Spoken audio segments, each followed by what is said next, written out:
Hey YouTube, I'm Time Itself, here to talk about the Battlefield 4 beta.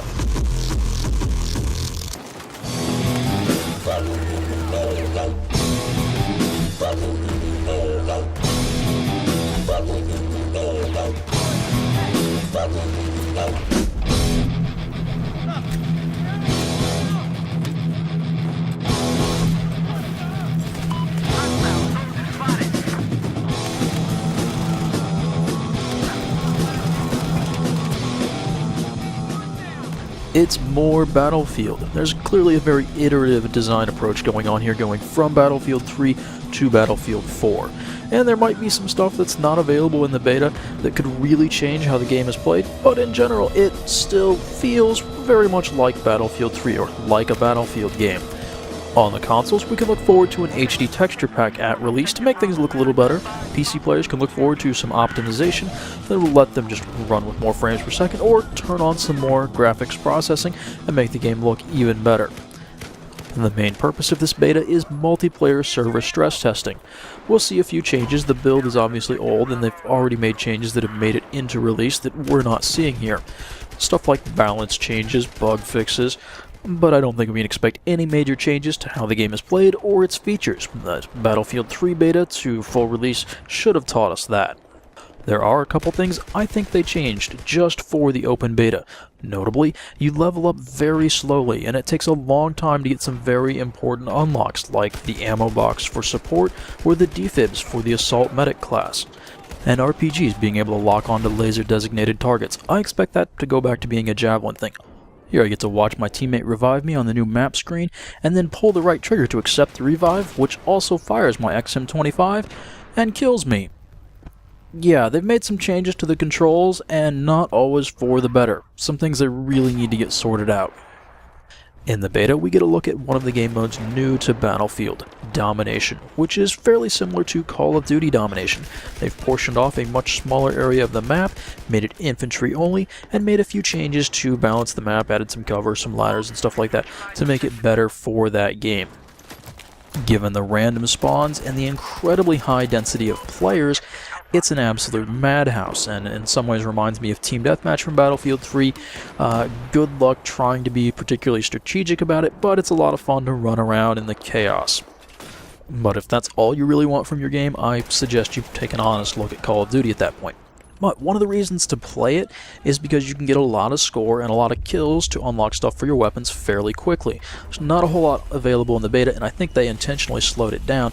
But still, playing Conquest, at least on console with only 24 players, is so slow it's going to take forever to level anything up, and so you're going to see people playing Team Deathmatch and Domination specifically just to unlock stuff. And that's one of the design things that I think DICE should have really focused on, and I don't know, give more credit for kills in Conquest or something. It's so slow that you find you just want to go play this other game mode to unlock stuff. I think that's a mistake. But by far their biggest mistake is their continued use of this lobbyless multiplayer system. It makes it too hard to join up and play with friends.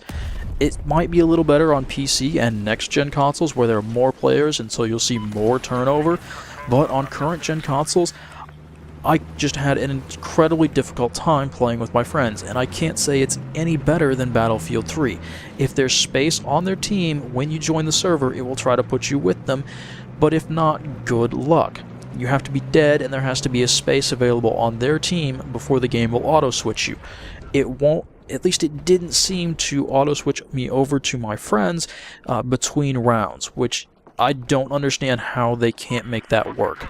And until they get that fixed, I don't know if I can bother standing this, because it's so annoying not being able to play with my team. I think the worst setback from Battlefield 3 is that teammates don't reliably have that blue triangle above their head. I got into a lot of firefights with my own teammates because they weren't marked, and the only way I could really know that they were my teammates was to try to mark them like they were an enemy, and if the orange triangle didn't show up, then I could assume that they were a friendly. Really annoying, and unless they get it fixed, hardcore no map is not going to be a thing at all. There have been quite a few changes to class balance, and in some surprising ways. Big one, when you reload, the rounds that are left in that magazine you discard don't go back in your ammo pool. Makes support being able to resupply ammo more important. I'm not sure if people are going to like this or not, but that's one of the strange ways DICE has tried to play with the class balance. And of course there were numerous changes to defibs, limited charges that do auto-regenerate, having to charge up the panels before you can revive someone, and that giving them more health the longer you charge, but most notably, you have to get to the downed player sooner. That little icon doesn't stick around as long, and you gotta warm up those paddles, meaning your medic needs to be pretty much right there on the spot in order to get those revives. One of the big things that I like now with Frostbite 3 is players can't go prone and then hide their legs and lower torso inside of a wall. It was really annoying, made you think they were dead, kind of nonsense. It's a little weird now how when you turn, you end up getting pushed away from the wall to prevent your feet from going into it, but all in all, I think it's a very, very good change that really helps the game out a lot. Let's talk about squads, because it's a big part of Battlefield.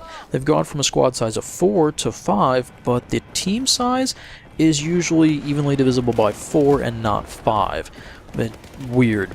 I'm kind of surprised they didn't borrow some of Medal of Honor Warfighter's ideas and not let you spawn in on a squad mate who was in a gunfight. It can result in some silly situations I'm sure you're fairly familiar with, especially with people just spawning in on their teammates who they think are safe and then immediately getting killed because they're actually getting flanked. Though I'd say fortunately, when you spawn in on a squad mate, you don't have spawn protection, so you can be a little more aggressive and not have to worry quite as much about some guy just popping in right behind his teammate, soaking up all your damage, and getting you killed because, well, your bullets didn't do anything. Now, I will note, aside, once you play Domination for a while on this map, you'll figure out where people are going to spawn, you can start to predict it, and you can start to watch people spawn in right in front of you, and you just wait for them to move and kill them. Domination is hectic nonsense. But back to squads. It's still incredibly useful to be in as large a squad as possible. Gives you more spaces to spawn in on, and now there's essentially a squad point streak bonus. Until your entire squad is wiped, it keeps building up and you get field upgrades. These replace the squad perks from Battlefield 3, which really didn't work out that well. You get doubled up. They took a while to unlock. You got things like squad explosives, which are only useful to really 2 classes. Yeah, it wasn't a good thing. So now you choose your field upgrades based on your class, and everybody in your squad can have a different field upgrade path. They still kind of replace the role of support, giving you more ammo, grenades, and that kind of thing, but it's not all strictly that, so it's an improvement, because before it was just a nuisance to deal with, and now you can have all the upgrades without having a full squad, so that is an improvement. It does mean, like kill streaks, that the rich get richer, but I don't know if they're that useful, which kind of makes me question the whole point. But I think it's an improvement, so I will not complain. The class loadout menu is better than Battlefield 3? I don't know, Battlefield 3 was really bad. This still has lots of issues, especially where you keep going over right in order to page through down to the bottom row. It's really weird, they need to work on it. Probably works better on PC, but with console controls, it's not quite right. Speaking of console controls, the thumbsticks still aren't up to Call of Duty standards. They're miles better than Payday 2, but it's still not quite where it should be, and it makes precision sniping a bit more difficult than it should be. One of the things I'm really surprised DICE didn't address from Battlefield 3 is that some of the optics, the sights, are objectively better than the others. Most notably, the Cobra sight, because of its thin frame, is much better than the standard red dot sight. And now they've added a new sight, the Coyote sight, that's about as good as the Cobra. I haven't really looked at them side by side, but again, small frame. Now, looking at some of the footage from the single-player demo, we can see that there's still some sights that don't give you a very large sight picture, make you really zoom into the center of your screen, and then give you a bulky frame to try to work around. And people don't really like these. After all those observations and critiques, I'm having enough fun to really get in the game and get a good feel for all these things. I have to say, I'm still really enjoying myself. I'm gonna go play some more after I'm done uploading this. If you haven't tried Battlefield yet, beta is a great time to go ahead and give it a spin, see how it works. If you can play it on PC, I would recommend that, but there's nothing wrong with console versions. Conquest is really slow, but it really is the Battlefield game type. I'm kind of surprised they didn't put Rush in the beta. I think it's where the Battlefield really shines, but nonetheless, it's fun. I'm having fun, though I really doubt I'll get it for current-gen consoles. I don't know. We'll see. It's a decision for a few weeks' time. Anyway, guys, thanks for watching. Hope you enjoyed it, and I'll catch you later.